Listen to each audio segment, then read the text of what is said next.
mak ayah. Siapa berbakti pada mak ayah, maka dia akan masuk syurga tak berhisab. Jelas? Yang kedua, nanti lepas ni kita selawat.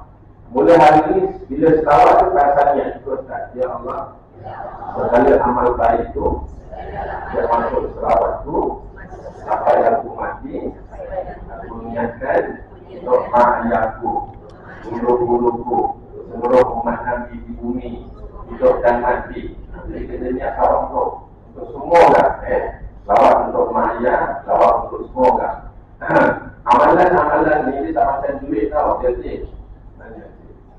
Dia itu kawan sekolah kita. Hari ni dia bilang kepada pada imam. Amin. Dia lagi buat ada makan.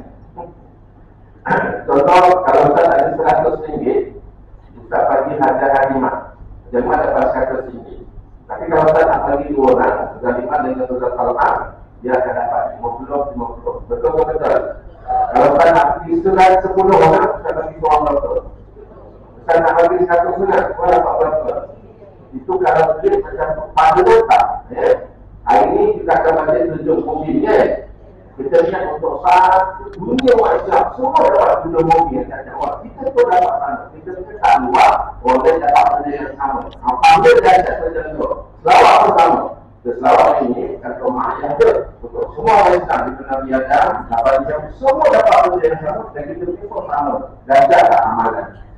Dahsyat tak? Sebab itu pada hari ini niatkan selawat kita yang memahamkan dulu, niat untuk mak ayah dan seluruh umat Nabi di bumi dan umat Islam di alam. Amin.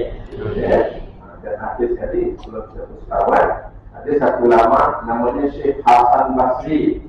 Satu hari, satu wanita untuk nama ni Syekh Hasan Basri, dia mengadu tentang anak dia, anak perempuan dia.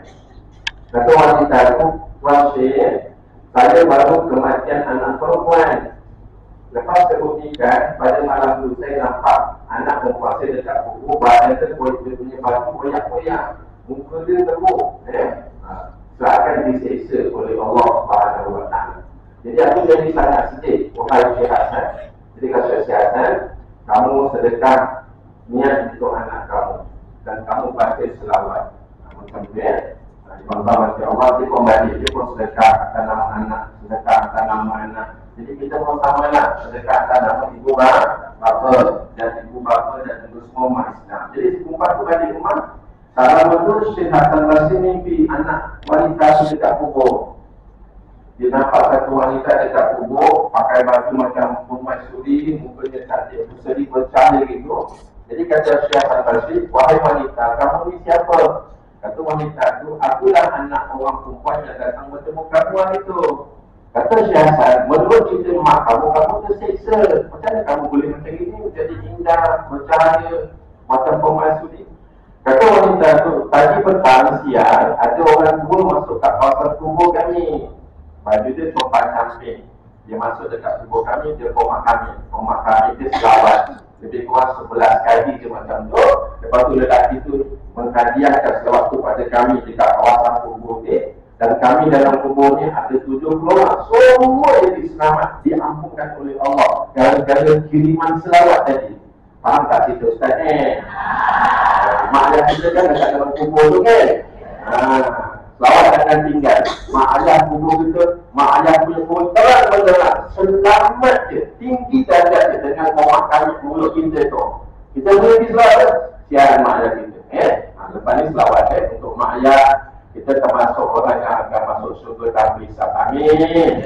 Kita doakan yang datang ni semua ahli selawat sampai mati. Mak ayah kuburnya terang benderang dan masuk syurga tanpa hisab. Amin. Okey, kita nak selawat. Nanti masa kita selawat, pada bicara sekarang kita akan buka dulu depan. Mungkin Ustaz berhenti ke terus tengok keadaan. Bismillah. Kita sedia? Apakah ada sedia?